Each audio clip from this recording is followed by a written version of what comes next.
और चलिए, ये प्रधानमंत्री की तस्वीर भी सामने आ गई, विमान से उतर चुके हैं और ये भव्य स्वागत हो रहा है। और खासकर रूस और भारत के बीच जो एक बॉन्डिंग है, एक जो नई ताकत के तौर पर दोनों ही देश एक दूसरे का साथ देते नजर आ रहे हैं। यहां पर एयरपोर्ट पर प्रधानमंत्री नरेंद्र मोदी को आप देख पाएंगे, जहां पर भव्य तरीके से स्वागत किया जा रहा है। और कह सकते हैं कि रूस की जो संस्कृति है, स्वागत करने का जो तरीका है, उससे अभिभूत प्रधानमंत्री। और यहां पर उनका जो एक जेस्चर है, जिसे आप देख पाएंगे, जो प्रधानमंत्री का जो बॉडी लैंग्वेज है, वो कॉन्फिडेंस जो एक आत्मनिर्भर भारत की तरफ इशारा कर रहा है। यहां पर प्रधानमंत्री नरेंद्र मोदी को आप देख पाएंगे और ये बेहद ही सुरक्षा व्यवस्था के बीच प्रधानमंत्री अब आगे बढ़ते हुए, और कई जो ऐसे तस्वीरें हैं हम आपको दिखाते रहेंगे, हर एक तस्वीर आपके सामने साझा करेंगे और जो मुद्दे हैं, जो मसले हैं, उस पर भी बातचीत होगी। लेकिन फिलहाल रूस की धरती पर प्रधानमंत्री का आगमन और उससे जुड़ी हुई तस्वीरें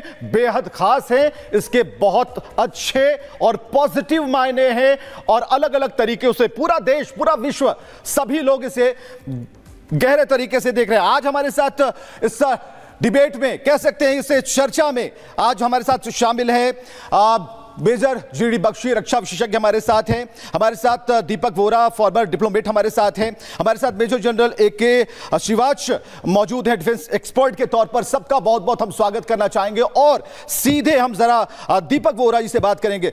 दीपक जी, जो तस्वीरें हैं, ये अपने आप में हजारों शब्द, लाखों वाक्य के बराबर है।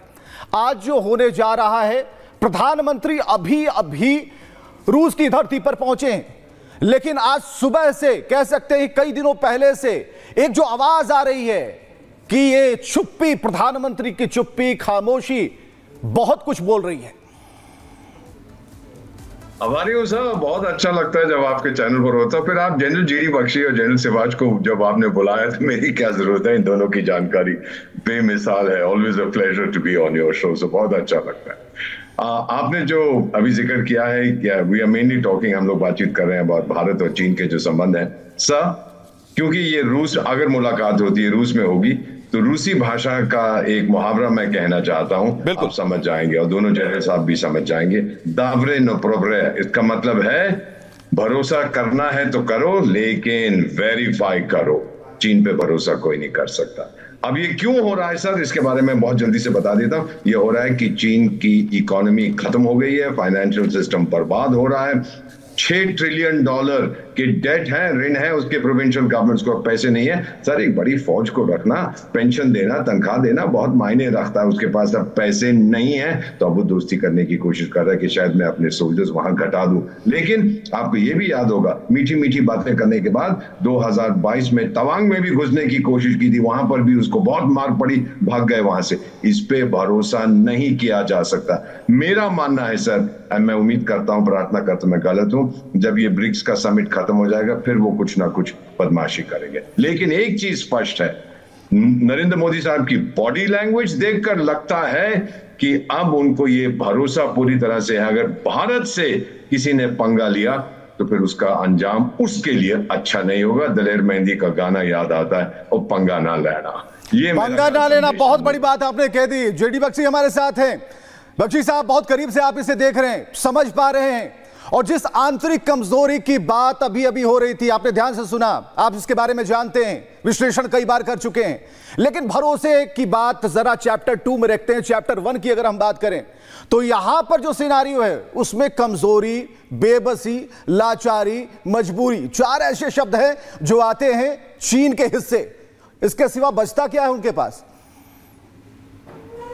नहीं, बिल्कुल सही कह रहे हैं एम्बेसडर साहब, और मैं let me add to it, चीन इस वक्त बुरी तरह उलझ रहा है ताइवान और साउथ चाइना सी की दिशा में।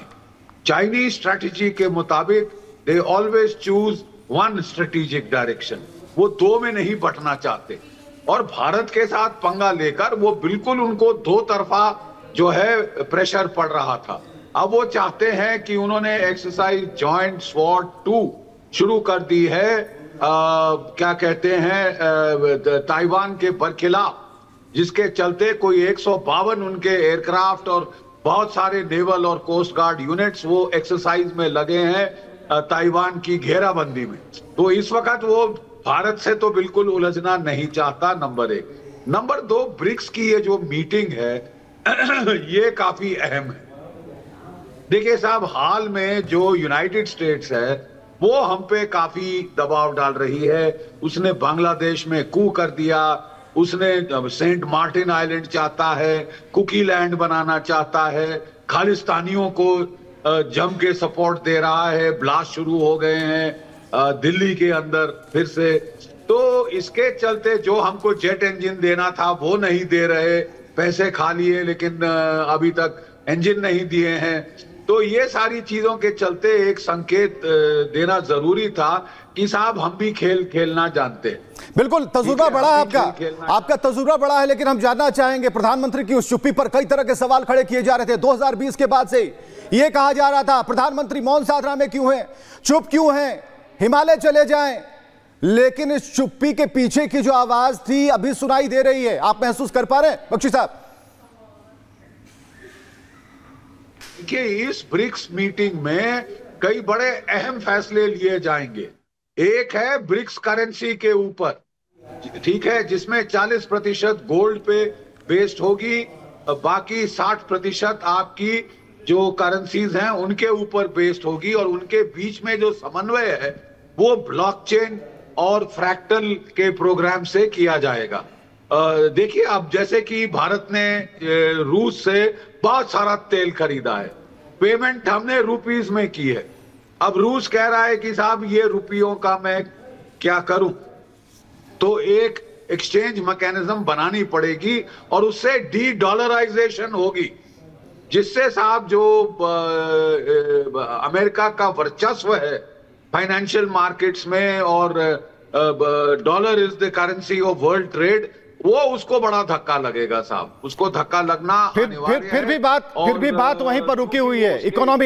इकोनॉमी की बात है, कहीं ना कहीं लड़खड़ाती अर्थव्यवस्था को ठीक करने की दिशा में, और लगता है ऐसा चीन को ऐसा समझ में आ रहा है कि भाई अब नहीं तो फिर कभी नहीं हो सकता। मेजर जनरल AK सिवाच हमारे साथ है, रक्षा विशेषज्ञ के तौर पर। सिवाच साहब, जब हम बात कर रहे हैं तो हमने कहा ना कि चैप्टर 2 है भरोसे की बात।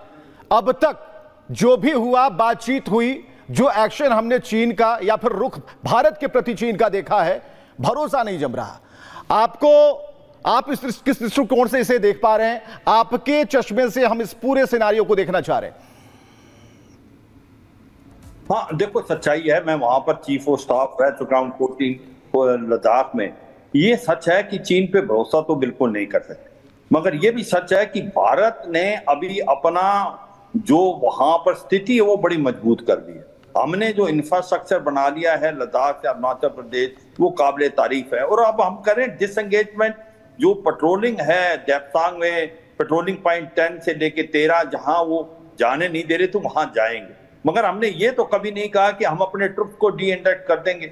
जो हमने 50 से 60 हजार अपने ट्रुप्स हैं, जो हमने इंफ्रास्ट्रक्चर बना लिया है, उनका हैबिटाट बना लिया है, मुझे नहीं लगता भारत इतनी जल्दी उनको वहां से निकालेगा, क्योंकि चीन पे भरोसा नहीं कर सकते। और मुझे लगता है कि ये एक भारत की कूटनीति की जीत है। एक बहुत बड़ा प्रेशर डाला था भारत ने चीन पे कि हम बिजनेस एज यूजुअल नहीं हो सकती, रिलेशन जब तक इंप्रूव नहीं होंगे, जब तक यथास्थिति अप्रैल 2020 और लाइन ऑफ एक्चुअल कंट्रोल में शांति नहीं आएगी।